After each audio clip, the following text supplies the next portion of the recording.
Hey everyone, welcome to the channel. My name is Ash, and today I'm going to be doing a review for The Wanderer, Frankenstein's creature on Xbox.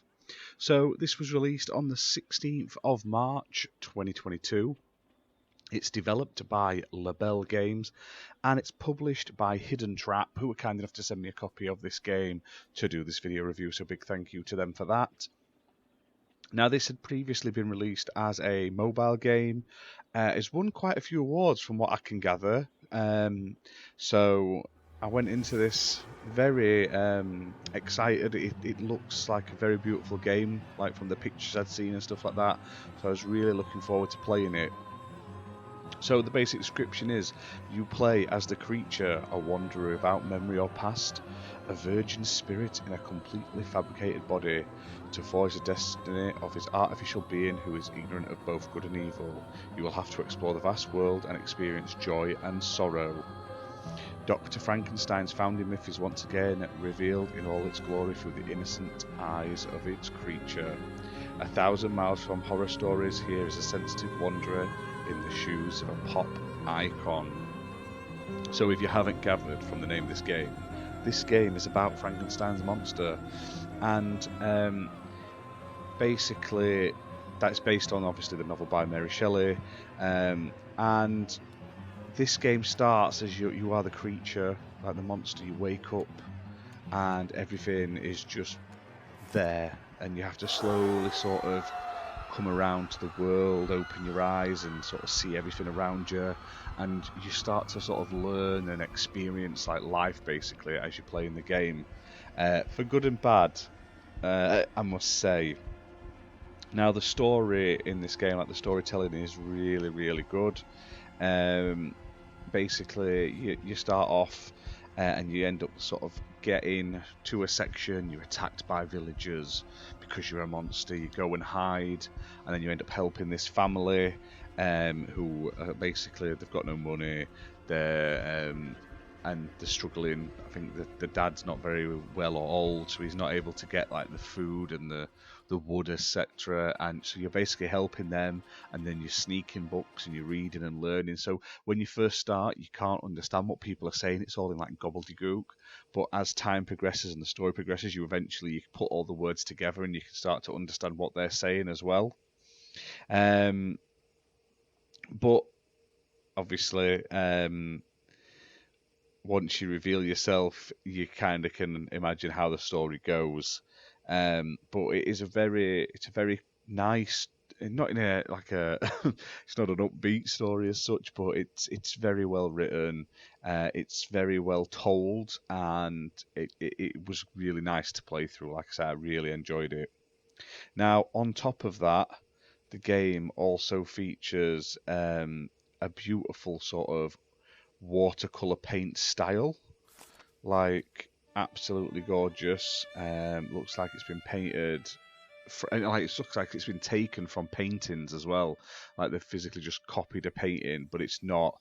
And in some of the areas at the beginning, as you progress, the paint starts to come in, and it sort of slowly starts to reveal the scene. And I just think they've done a fantastic job with that, as well as the audio as well. So the soundtrack is absolutely fantastic. I believe it's composed by an Alex Burnett, and honestly, it is a really nice listen. Definitely think that it's one of the game's biggest strong points. So there's no sort of talking or anything like that, but it's just all like the music, etc., bringing you into it. Now, gameplay wise, obviously, other than sort of interacting with things and just sort of walking about to progress the story, there are some slight puzzles as well.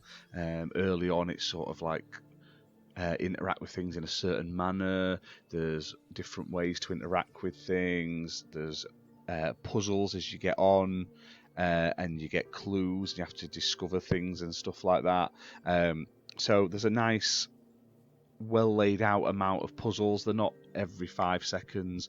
They're not the most taxing on the brain. Some of them will involve like you're trying to work them out and stuff like that.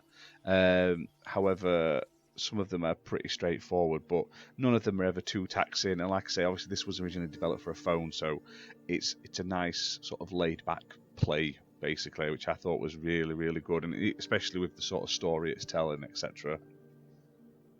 Now, the game itself is priced at £12.49. It's playable on Xbox One and Xbox Series X and S, and it does have Xbox One X enhancements if you've got a One X or a Series X, which include 4K resolutions and 60 FPS plus. Now, the game itself, like I say, it's got an amazing soundtrack. It's absolutely stunning watercolor sort of style painting visuals, and like I say, if you're a fan of like Frankenstein's monster and Frankenstein the story, then this is one you'll probably be interested in. My only issues I had was right at the beginning when you first start, there's basically nothing there, and as you're sort of trying to figure out where to go, I kind of got lost a few times. I was stuck. I didn't seem to be progressing, and I was getting a bit off-put by it, but literally it's the first sort of 10 minutes of the game, and then after that I had absolutely no problems at all. So I highly recommend, if you do get this game and you start to think like you're all in white and you're like, what am I doing here, and this is annoying, just get past that, and then the game, like it goes up a huge level, and it gets really, really good. It's just, I understand what they're trying to tell with the story in the beginning of the game, but it just felt a bit off for me, and I was struggling with certain bits where it didn't seem to be doing what I wanted it to do, basically. So, like I say, if you like walking sim style games with sort of light puzzle based, there's no sort of combat as such that you have to worry about. Then, if you want something that's like basically like a visual novel, like not a visual novel game, but like an actual visualization of a novel, something like this is how I would interpret that it would look. So, I highly, highly recommend it, and definitely check it out. Like I say, it's a really fantastic game, really gorgeous, highly, highly recommended. But that's that for this video. Hope you've enjoyed it. If you have, hit that like button, hit subscribe, and we'll see you soon for more content. Bye for now.